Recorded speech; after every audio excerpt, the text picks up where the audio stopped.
You've made your point, Captain. There's no need to overdo it. Welcome to the Disney Scrapbook, where together we take a journey to explore Disney history from 50 years ago. My name is Nolan. Today, I thought we would take a second look at Disney's 94-minute live-action adventure film, The Island at the Top of the World, which premiered in England on December 16th, 1974, and was released in the US 4 days later on December 20th. This film was adapted from Ian Cameron's 1961 epic Arctic adventure story, The Lost Ones, a tale of fantastic adventure in the classic Jules Verne tradition. If you have not yet had a chance to watch part 1 of the Disney Scrapbook trilogy on this film, where the stories and inspirations behind the plot are unraveled, and the unique casting for a Disney motion picture is explored, then I suggest you start there. Here, in part 2, we will explore the film's production, specifically taking a look at the impressive special effects and set design, abandoned ideas for a theme park attraction, and the proposed sequel to the film. The film was produced by Disney legend Winston Hibler, his last film project that he would see to fruition. The Island at the Top of the World is notable for its impressive special effects and set design, like this miniature of an ice cave. The film's mysterious Arctic valley is warmed by volcanic heat and inhabited by Vikings. The Old Norse settlement was mostly a recreation of the 10th century. Hand-hewn lumber was used to build houses, and a temple was built of lava rock. 850 feet of coconut fiber rope, handmade in Egypt, was used to hold up a suspension bridge. The production team found a half-finished Viking launch ship in a Danish boatyard, took over its completion, added a few decorative touches, and moved it to the shooting location in Balestrand, Norway. Hand-carved furniture, sledges, and other Viking artifacts were reproduced, and when the village was ready, it was populated with Scandinavian actors. On location in Greenland, wildlife's first view of man was created. In 1974, computer-generated special effects were not available. Instead, the film industry relied on skilled experts of illusion and optical effects. Miniatures were used with intricate map paintings on glass sheets to create the illusion of the Arctic landscape and the Viking village. The daunting task of overall production design, as well as the special effects of this enormous production, were overseen by map painter, visual effects pioneer, Oscar winner, and Disney legend Peter Ellenshaw.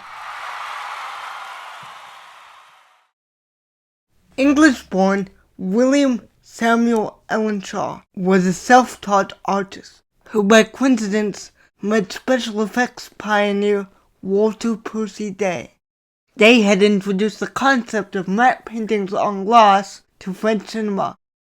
This early wizard of illusion, special effects artist and matte painter, became Ellenshaw's teacher and mentor at Shepperton Studios in the UK. During the shooting of Treasure Island in 1950, Walt noticed the excellence of Ellenshaw's matte paintings. Ellenshaw would go on to provide matte paintings for Disney classic films until 1979, when he would retire to dedicate himself to the art of painting. For The Island at the Top of the World, in July 1972, Ellenshaw shot photographs in Norway. Upon returning to the Burbank studio, these were developed into large black and white prints that he then drew on with acrylic paint to indicate where scenery was to be placed, thus creating a visual guide for the Oscar winner Alan Maley and his matte painters. Here you can see a matte painting on glass that is combined with a still from Norway and live footage that was created against the green screen, all composite together to create the final shot for the film. Then, to create this shot, a photograph of the miniature Hyperion model is incorporated with a painted matte shot and live action that has taken place on the soundstage. To help meet the film's deadline, Ellenshaw would himself provide more than a dozen matte paintings as the backdrop to the actor's journey through the volcanic sulfur field. Ultimately, the film would contain 100 painted matte shots and 262 traveling mattes, the majority of which were painted by Alan Marley, with his assistant Konstantin Denoganenquist, and Ellenshaw's son, apprentice P.S. Harrison Ellenshaw. Also commandeered in to help was veteran MGM artist Matthew Urich, who painted one or two of the mattes for the climactic whales graveyard sequence. The island at the top of the world eventually contained 203 sodium vapor and 59 blue screen traveling matte shots. Due to the angle that some shots required, Disney's usual sodium backing method could not be utilized, so a blue screen was used over the stage floor and walls. To create scenes like this, some shots substituted a miniature puppet for Jacques Moran with a model airship. Apart from the lower gondola and the sparse engineering section, the airship is depicted in the film solely for visual effects, either miniatures or matte paintings. Oscar winner Danny Lee, the head of the special effects department, spearheaded a team that was engaged in building and controlling a large miniature of a Hyperion airship. In his first project for Disney, Miniaturist Terry Saunders and the team built the airship, with veteran effects cinematographer Art Cruickshank. Cruickshank had been at the Disney studio since the 1940s, working with other works in the processing department. Color stills were taken of the Hyperion airship from a variety of different angles, which were subsequently blown up to 12 by 16 photo prints, then cut out and glued onto glass. The photographs could then be integrated with various fully painted matte glasses, depicting any number of scenic requirements, from the English white cliffs of Dover to the ice floes of the northern Arctic. Lee also built mechanical whales. The large 24-foot whale's head and tail were mechanically controlled. The smaller whales were built in 1-inch scale and mechanically controlled to jump and swim quite realistically. Considering that Disney had a reputation for leading this industry, it's not surprising that the work on this film is excellent for the time period and fully deserved its Academy Award nominations for Best Art Direction and Best Visual Effects, even though a viewer with today's modern eye may not necessarily agree. Occasionally, some shots appear to forfeit quality, like the missing rope on this bridge, as if, in order to meet deadlines, the crew ran out of time.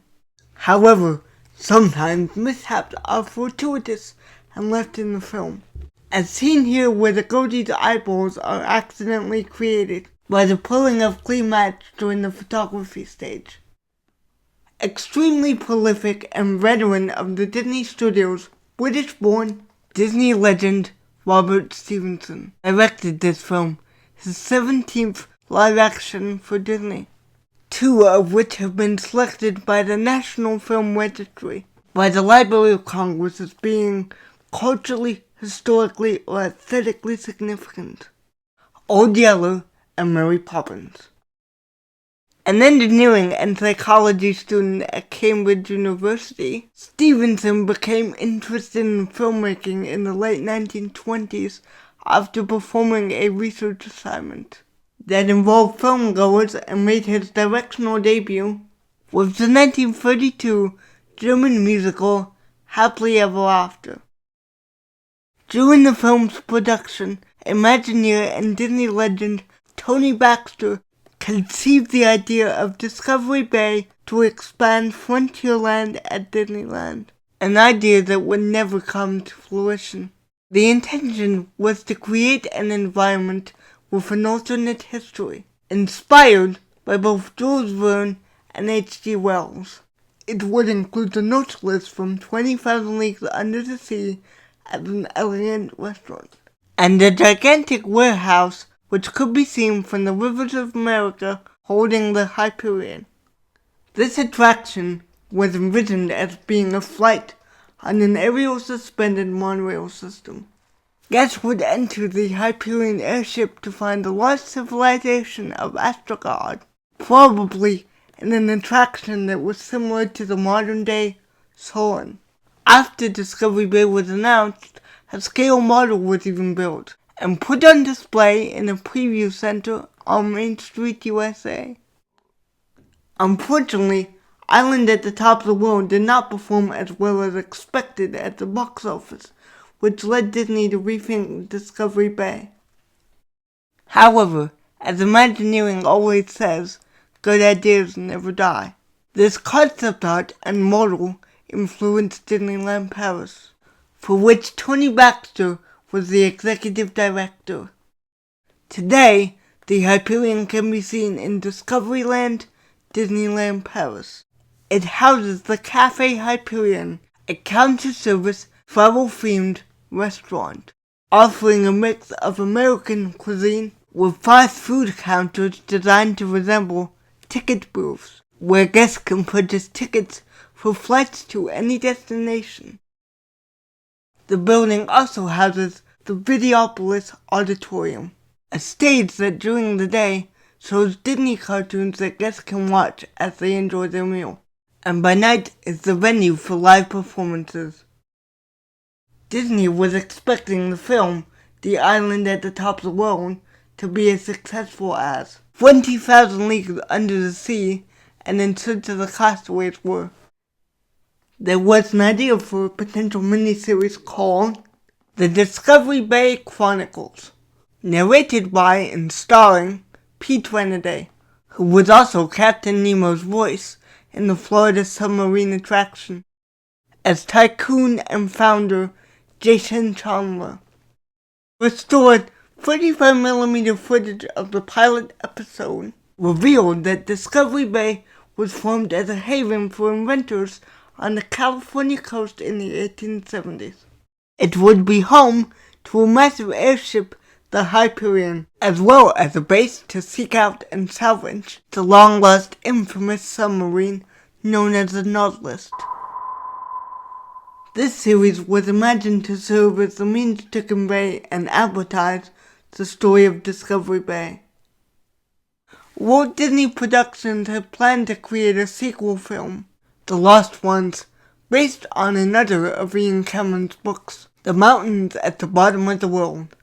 However, much to Disney's surprise, these plans were snuffed out when Island at the Top of the World only behaved modestly at the box office.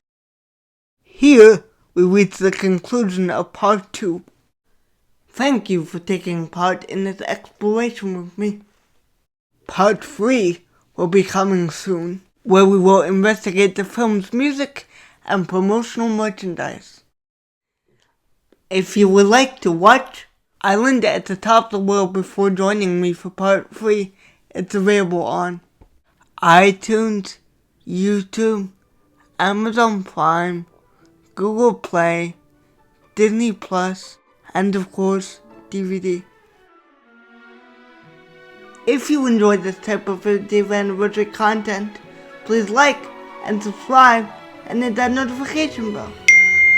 The Disney Scrapbook will be producing other 50th anniversary content throughout the year that will include reviews of Disney films, LPs, books, and theme park content. Thanks everybody for watching. See you in Part 3. TTFN. Ta-da for now.